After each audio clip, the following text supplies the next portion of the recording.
Welcome everybody. Thanks for checking out the channel. My name is Jake, and today we're going to be talking about that self-criticism voice inside your head and different strategies or ways that you can turn that kind of self-criticism into self-compassion and do it in a way that just aligns with who you are, with all the chaos and overwhelm in your life as a parent or an entrepreneur or the employee who's grinding away just trying to get through the day. Because this is something that it impacts all of us, right? I mean, you've had that thought in your head. Maybe you catch yourself where you've got this like silent reel of criticism that's playing along in your mind, something that says like, I should be further along than this by now, or I'm failing, or I'm failing at home, I'm failing at work, I'm failing my spouse, everyone else seems to be handling this better than I am. Why can't I figure this out?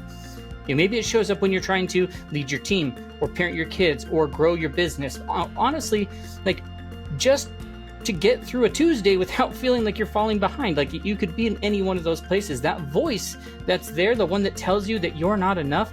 Yeah, I know about it. I know it really well. We've been good friends, me and that voice, for a long time. I've lived with it in my head for as long as I can remember. And believe me, like there are some things that you could be using that are going to be helping you so much more. Now, I've been using it to help me, to push me along, to keep me on track, but that's not how I was using it. For the longest time, I was using it probably how you're using it, and it was draining my energy, it was shrinking my confidence, and it was robbing me of a lot of clarity I needed to actually move forward and accomplish the things that I wanted to accomplish. Now, that might hit home for you, whether you're a parent juggling way too much, or an entrepreneur trying to make it all work, or someone who just feels stuck inside your head, and you hear that voice and it just sticks around all day long. So today, I want to walk you through these there's 6 practical real life strategies that I think will help turn that inner critic into something way more useful as more of like a compassion coach for you. Okay, now my name is Jake Talbert. I'm the founder, I'm the author of this book called The GIVER Method. It is an Amazon bestseller, has tons of 5-star reviews. Thousands of people have already bought it and have seen an amazing impact in their lives. So I think you should go to Amazon, grab yourself a copy, because everything we're going to cover are based on some basic principles in some of the chapters of the book. Now, it's on Amazon. It's the best $10 you can invest in yourself, and I want you to get it before the prices go up. Now, I'll put a link down in the description so that you can go get access to it. So the GIVER Method on Amazon, go get yourself a copy. It's the best $10 you can invest in yourself this year, okay? And as I look at it, when I look around and everything, like I believe that self-compassion for yourself, like that's not something soft, it's not something woo-woo, it's actually strategic. It's about giving up. It's not about giving up on your growth. Like it makes your growth actually way more sustainable when you do that. And no, you don't have to wait until like you've earned the right to do it, or when you're ready to start speaking to yourself with more kindness. Like you don't have to wait to see those results. Like you can start doing it now. So if you are ready to break free from that inner battle that is in your head and finally create space for momentum, then let's go through each of these things. And of course, if you're new here or if you haven't done so already, please hit subscribe, ring the bell for notifications. I don't want you to miss out on any of the content we have, as we record videos every week and drop them that are designed to help you to discover gifts and superpowers, create more value for people, live a way more fulfilled life, and work through the different components, the resistance, the fear, the obstacles that are holding you back. Cool. I want you to be able to do it where it's all focused towards parents, entrepreneurs, the employee who's grinding away. Like these are all going to be tactics and actionable things you can do that don't completely overhaul your life. It fuels you to keep moving forward. Okay. So with that, let's dive in. Let's go to our first principle. So the first thing we got to focus on is to call out the critic, and you need to reclaim the mic, in your own mind, right? So that voice, it's going to be in there. It says the critical things to you, it may be saying things like, yeah, it's not you, it's, whatever variation of the verbiage of like, this isn't you, you're not ready for that, we can't do this, we're stuck, we can't figure, whatever that variation is for you, just know that it's an old recording that's continuing to play, and it's built from fear, not from the truth that's actually happening around you. Like for a lot of us, especially if you're the type who's driven or responsible, are always trying to do the right thing, that voice is really a survival strategy. It's formed early to keep us from messing up or standing out or getting rejected when we start to step out into our own. Now, it figured like, if I judge you first, maybe it'll hurt less when someone else does. But here's the catch. The more you grow, the louder the voice tends to get. You set a new goal, you try something unfamiliar, or you show up differently just day to day. And then suddenly that inner critic turns into like the full-blown heckler, going at you. And it's not because you're failing, it's because you're evolving and your brain's old safety system doesn't know how to react or handle that yet. And so the shift is going to start, when you start to put some things in motion. Like, that critic isn't your enemy. It's just an outdated program trying to protect you, and just realize that it's trying to protect you in the wrong ways, and that's okay. When you learn to spot it and name it and not let it take the mic from you, that's when you change what's possible. Now, here's what the move you can make. Like, catch it in the act. Start noticing when that voice starts to show up, and then give it a name. Nothing serious. Maybe it's like the perfectionist or, the judge. The goal is not to fight it. It's just to recognize it and know that it's not who you are now or who you're trying to become. And so you can say, the judge is back. Here he is. Like, you're trying to keep me small again, but I'm going to move past you. And then, look for your 2 to 3 second. What's a reset you could do? Like, maybe when you're driving or doing the dishes or walking to the meeting, just pause and say, like, hey, that criticism, it's criticism. It's not truth. It's not what's actually happening around me. And this simple act of creating some space to acknowledge that, it does amazing things. You get to decide how you want to show up then and be more intentional with how you're showing up.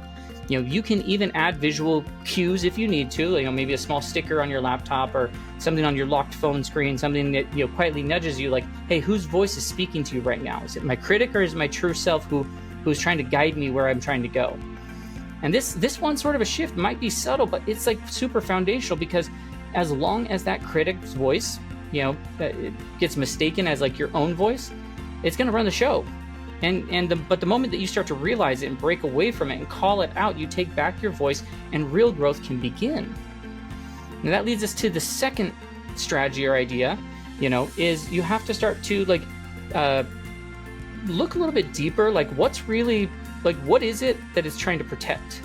Understanding that the voice that's trying to help, but it's missing the mark. Like, what is it actually trying to protect that's there? Because the wild thing that most people never consider is that your inner critic isn't trying to hurt you. It's just actually trying to help you. It's just doing a really bad job at it. It's that friend that gives terrible, terrible advice that you never listen to. So that voice in your head that says like, hey, you're blowing it, or you're failing as a parent, or your business idea is a complete joke. Like, it's not trying to ruin your day. It's protecting something that matters to you. It's just using fear and shame and criticism as the tools because it's the tools that it knows how to use. Here's what I mean. The voice, it snaps, when, you're going to bomb this presentation, what it really means, or what it's really probably trying to tell you is hey, I care about how you show up and I want you to succeed. Let's not embarrass ourselves. Cool? That's what it's just trying to tell you. That's what the core of the problem is trying to solve is, or when it says you're not spending enough time with your kids, and you start to get that guilt feeling. It's not trying to guilt you. That's not what it's going for. It's guarding your value of being present and connected, to those that matter most to you. A lot of the time it that's just the inner critic knows how it's trying to do these things. It's terrible at verbalizing it to you. And so what you shift is you look for protective, you look for a protective purpose, research, investigation into yourself. You start to, instead of fighting the critic or letting it hijack your day, just get curious and ask yourself, well, gosh, if I were to investigate, why are you feeling what's the voice trying to tell me? What's it protecting me from that it doesn't know how to articulate right? What value is underneath that criticism? And you start treating it like an enemy, and you start listening to it as if you're a concerned friend, and you're honestly, be like, hey, I get you're being honest and dramatic, but you're still a friend trying to help me in some way. There's a reason that you're doing that. And so what you want to try is the next time that critic shows up, with the usual nonsense or pause, write it down, or say it into your phone if you're on the go. For example, you could have something that business idea is never going to work. You're wasting your time, and then just cool. Well, what's the voice trying to protect me from? What do I think it values? Maybe the answer is it's trying to protect me from failure, from embarrassment, and maybe financial stress. Then the value underneath is security, success, and credibility. Boom, now you're speaking the same language. Now we're actually saying the same thing as with the voices. We're just giving it better words for what it's trying to do, and you can then tell the voice what you can be doing moving forward. You can even do a quick take out a piece of paper and do columns and do hey, left side is what the critic said, the right side is what it's trying to protect or preserve. it's looking for do this a few times a week. Don't worry if it feels weird at first, because like sometimes doing this type of an exercise can feel weird. It's not about being perfect, but building this awareness. During a busy day, record it on your phone, in a commute, while you find the ways to just like voice record something, like little moments like that are enough. And then where it really starts to change for you is once you spot the value underneath the criticism and you get to respond from your wise self, not your wounded one. Hey, I hear you're worried that I'm going to mess up, but I'm prepared for this presentation. I cared about doing really good work, and I've done it before. I've got this. We're good. Like just this little inner dialogue with yourself, like that's how you stop the critic from driving the car for you. Thank you for the concern, like, hey, great. And then you take back the wheel, you take back the mic, and you just keep going. This isn't about becoming like a positivity machine, but it's about partnering with the parts of your system, your programming, that care deeply about you. Now that rolls us into the third one, which is, this feedback sorting system, like how to tell the truth without like tearing yourself down. Because here's something that I wish someone had told me years ago. Not all self-talk is bad, but not all of it is helpful either. Sometimes we're not being honest. Like we're not being truly authentic and honest with ourselves, right? We're just being harsh. And that harshness, it's not helping you grow, it's keeping you stuck. So let's talk about this, because if you've ever thought like something like, well, I need to be hard on myself because that's how I stay driven, then yeah, that's one for you. But there's a big difference between like helpful feedback or harmful criticism. The difference isn't subtle when you know what to look for. Helpful feedback should sound like, hey, this presentation could land better with a few maybe stronger data points. It's about what you did, not who you are. It's specific, it's actionable, it's respectful to who you are, right? The harmful criticism is like, man, you suck at this. You're not good at this. You are a failure. Why are you even trying to do this? Like, and think about it, it's global. It's the attack on your character. And worst of all, it offers no path forward, just shame and judgment and like noise. Now here's the kicker. Most people, especially if you're trying to be a high achiever or you are a high achiever, don't even realize that they're doing this. That harsh voice in their head, it feels like discipline, and it's actually sabotage dressed up like work ethic in a hoodie. Research behind a lot of these things like tell us that people who practice self-compassion, not criticism, tend to be resilient and way more likely to take like healthy risks and bounce back from them, and bounce back from the setbacks they may have, faster. And so here's how you fix it. Like, you use this thing I call like this feedback sorting system. It's exactly what it sounds like. It's just a quick, practical way to take the stuff in your head and put them into two piles, like helpful feedback that I can use, and like that's criticism that I can just throw in the trash. And so there's a filter that you could start to use when you're in that moment. Like, hey, is this about my behavior, what I did, or my identity of who I am? Does it give me a next step, or is it just making me feel small? Is this like, would I say this to someone else that I love or respect? Like, as you look at those things, like each half of those questions, like half of it means, it's probably good advice. Part of it's going to be like, no, it's probably criticism. If it passes the test, like great, you've got something useful. If not, if that's not feedback, it's possibly shame, and it's time to let it go. It's time to move past that sort of a thing. You can even take this deeper if you write down a few of the most common like self-criticism thoughts you have, and use maybe different highlighters. One for helpful feedback, one for harmful criticism, and then start to highlight those. Like, well, which color is showing up most? What situations are triggering those types of thoughts? And then rewrite the harsh ones into something that is honest but kind.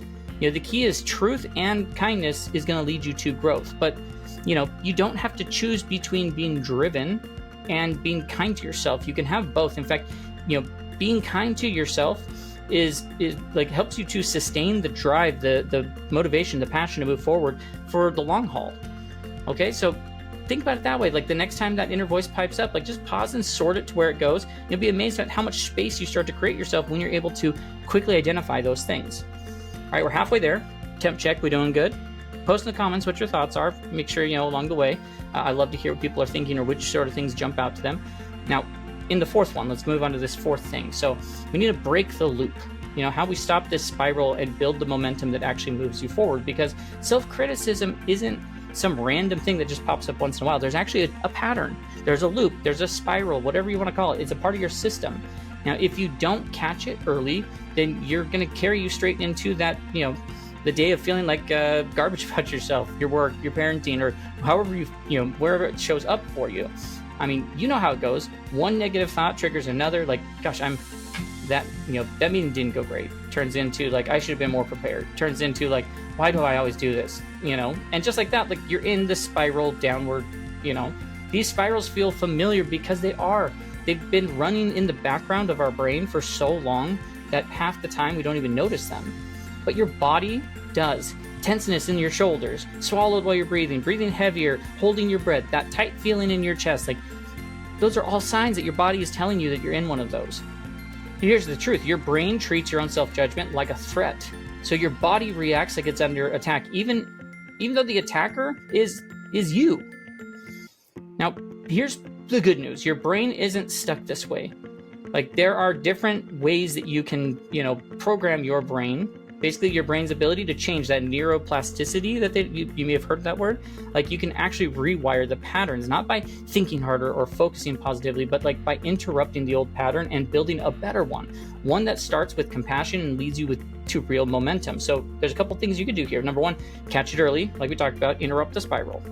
You don't have to fix everything in the moment, but you want to just be like, cool, how do I stop the free fall? When you catch yourself sliding into that, break the physical pattern. Maybe you need to stand up. Maybe you need to change your posture. Maybe you need to clap your hands, take a deep breath, go get a drink of water. Seriously, like it sounds simple, but that little physical disruption changes your brain pattern. Like you're not doing that old thing again. And then like think of verbal ones, like, oh, hey, hold on, plot twist. That's not where we are. That's not the full story. Hey, changing tracks now. We're not doing that. Like you just need to verbally tell your brain, we're not going down that. Make it yours, make it playful, because that's what's going to help it be consistent. Then, of course, you can shift the energy and start building new momentum. Once you interrupt the spiral, don't stop there. It's time to shift to something better, something that, it has activates compassion in a tiny moment, that signals like, hey, it's okay. We're still good. Like, we got this. We're good. So, like, sometimes that's, people will, they place their hands on their heart. They whisper something like, be kind to yourself. They take these, like, slow, conscious breaths. They remember, the time that you handled something really, really well. And it isn't about pretending things are fine. It's just interrupting the falling, that, hey, I'm not failing. I'm not worthless. I'm not alone. Like, it's the interruption of the thought pattern. Now, and then you stack it into your day. You don't need these massive 30-minute routines, just tiny wins stacked into things you're already doing. Hey, when you're brushing your teeth, give yourself, one kind phrase to say. When you're waiting for coffee to brew, put your hand on your chest, say like, hey, today I don't have to be perfect to be worthy of what I have coming to me. You stop at a red light, take a deep breath, like give yourself that quick reset. If you're an entrepreneur, a busy parent, whatever it may be, like you find those small gaps in the elevator between emails, microwave is running, you're putting kids, just got kids down to bed. Like those micro moments are about rewiring what happens to you. And then of course you can use a tiered plan for tougher days. Like you start to be like, okay, well, what's my tier 1 where I've got like ways to address mild criticism, pause and take a breath. Maybe I've got a tier 2 where a louder critic shows up and I've got this physical pattern, and kind phrase. And then I've got my tier 3 where it's like full meltdown mode. How do I step away, go outside, take 30 seconds, to just give myself a clean break to reset. So having a plan for each level makes it so you don't freeze. And every time you break the old pattern, like even if it's just for 5 seconds, you're weakening the spiral. And every time you choose self-compassion, like even briefly, you're building the new default, and it prevents you from going into those spirals in the future. Now, that leads us to this 5th one, which is like talk to yourself like someone you actually care about.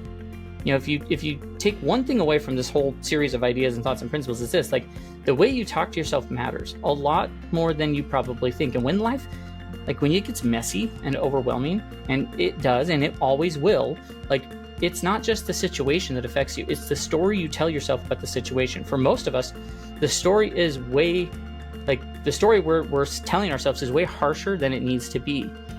You wouldn't actually talk to a best friend or a loved one like that. Your spouse, you wouldn't, or your kid. But, it feels normal for us to say things like, oh, gosh, I should be farther along, or I'm screwing up, I'm not good at this. Like, well, let's change that. It's not about pretending everything's fine. It's just about stepping, like, hey, we're going to slap the fake positivity. Like, we're going to slap that thing out of the way and just reframe the conversation to be more about compassion.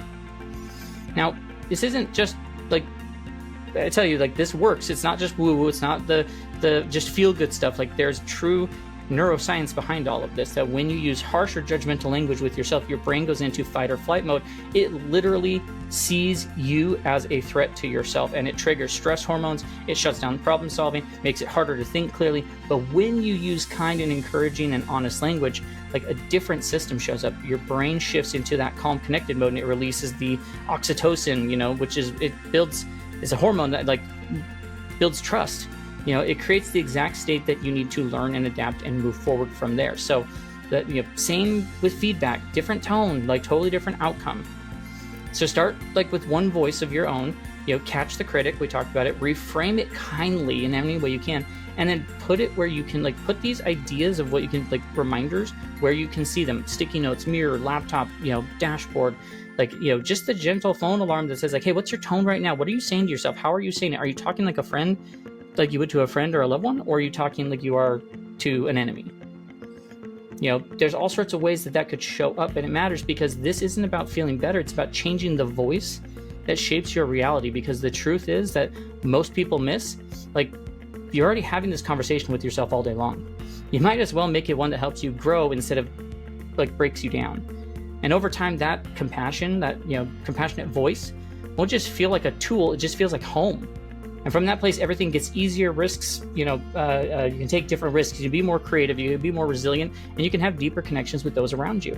Which brings us to our sixth and final principle, which is all about boundaries. And, like, boundaries that, seeing them not as walls, but as fuel lines. Because the thing that, is a truth to most people who are either trying to be a high achiever or high achievers is, especially if you're a parent or an entrepreneur or a team player, like, you might have a hard time hearing this sort of a thing, like, be kind to yourself. Like, sometimes means saying no to other people. And it's not because you're rude, it's not because you're lazy, but because you matter too, okay? So let's be clear about something. Self-compassion isn't just, like, about being gentle with your thoughts. It's also about protecting your energy and your time and your sanity, and that's where boundaries come in. Not the scary kind that shut people out, but the healthy kind that help you to just show up better for everyone, including yourself. Boundaries, like, are actually a form of self-respect. If you keep saying yes when you're already maxed out, when you keep, trying to answer emails and it's 10 p.m. or canceling, rest so you can squeeze in one more thing, you're saying yes to the work that you're resenting, while you say no to your sleep or your family or your sanity. Then you're not being compassionate, you're abandoning yourself. And that quiet, like, self-abandonment, it fuels the inner critic so much more, and it lets him just be so much louder when he says things like, oh, you're failing, you're not doing enough, you're stretched too thin because you can't handle it. Like, but what if all that's not true? What if it's not that you're failing, you're boundary starved? You need to be able to reframe things. Boundaries aren't selfish. They allow you to keep going without burning out. Picture this, like, you're the cup, and when you give without limits, you're just pouring out, and eventually nothing is left. Like, when you set some sort of a healthy, intentional boundary, your cup can stay full. You keep showing up, and subtly, powerfully, and with purpose, you're able to maintain the level in your cup. So how you set boundaries without feeling like a complete jerk is, some practical ways, because you're busy and defaulting to people pleasing. When you're tired, it becomes very real to do that. So the first thing is, like, name what actually matters to you most. Before you start saying no, get clear on what you're going to say yes to. Prioritizing my kids, I'm prioritizing creative energy for the business, I'm guarding the emotional behavior so I'm not snapping at 6 p.m. Boundaries that are aligned with my values, they're never going to feel selfish, they feel smart. Then start to rewrite your language. Like, forget the, like, I can't. That invites that guilt or negotiation. Instead, it's like, hey, to protect my quality of work, I'm not taking on projects right now. Hey, I'm trying to stay more present with my family, so I've set this time aside as, like, a non-negotiable. And then, or like, hey, to be best for my clients, I limit email replies to these specific hours. Like, it's not being selfish, like, it's just you're being a pro in how you show up. And then you create your go-to boundary blueprint. So you pick, 2 to 3 situations that, you usually give in on, saying yes to the thing that drains you, or skipping rest, or that you're letting guilt override, like, and write one clear, kind statement, like, and practice it out loud the way that you would say it, so that you're not scrambling in the moment where that kind of a request hits you. And then you stack those boundaries into your routine. And you don't have to do a full life overhaul, but like just start with like, I'm going to block some time for recovery, for focus, for family. Treat those like things you can't skip. You know, pre-written email template to set realistic expectations. You know, household agreement. Hey, no phones at dinner. Quiet time is from 8 to 9. Like, these don't restrict connection; they protect it. You know, without any sort of boundary, self-compassion is just a nice idea that you never, live out. Like, without boundaries, you just start to send the loud, clear message to yourself, like, hey, well-being matters, and my energy isn't endless, and I can still care about others without constantly overriding myself. You know, as we look at this, like, the thing most people never realize is that inner voice in your head, it isn't just the background noise. It's a driver of decisions, your energy, your confidence, your capacity to show up. If that voice has been like critical for a long time, it might feel normal, but normal doesn't mean that it's helpful in any way. And it definitely doesn't mean that it's true. When the voice softens, even just a little, you breathe differently. You show up with more presence. You make decisions with more clarity, not fear. You begin to unlock parts of yourself that have been buried for years of the pressure or the guilt or the perfectionism. So let me be clear, like, it isn't about lowering your standards by any means. Like, this is about creating the kind of inner environment where your real potential can finally breathe. Growth is rooted in kindness. That's not a weakness in any way. It's the secret to sustainable success and creativity and leadership and connection that actually lasts. Now, your next move is just pick one of the principles we talked about that hit home. Don't try to do all the things. Pick one, start small, and, maybe it's you write that the way that we can start to write the self-criticism when it starts to show up. Over the next 2 weeks, just practice one shift, one pattern break, speak a new phrase, post a sticky note, take the breaths, whatever it looks like, practice it in the wild. That's where the rewiring is going to happen. And as you do, you're going to notice the weight you start to set down. You notice more energy. You're going to notice that you're not constantly at war with yourself, because here's the truth. You don't have to earn the right to be kind to yourself. Voice of compassion, it's not a reward for being perfect. It's a starting point for becoming who it is that you've always been meant to be. Now, if this hits home for you and you want to go deeper on that, then that's where, once again, I'd say go to Amazon, get yourself a copy of the GIVER method. I'll have the link down in the description, as well as a link to free resource and all the other places you can find us. Like, it's on Amazon or givermethod.com. Like, there's all sorts of free tools, updates, like, all of it's designed to help you to reset your focus and rebuild life for impact that doesn't burn you out. It actually fuels you. Now, if this video helped you, do me a favor, hit the like button. Subscribe, of course. Share this with someone else who might need it, who's been listening to that inner critic for maybe too long. And then drop a comment on, like, which of these things, you're going to start with. I'd love to hear what you're working on. And then just with that, until next time, remember, like, the kindest voice that you can cultivate, like, isn't just good for your heart. It's fuel for your mission. Take care of yourself. The world needs you at your best, and it starts by just showing some self-compassion and love to yourself. With that, have a great rest of your day, and we'll catch you in our next video.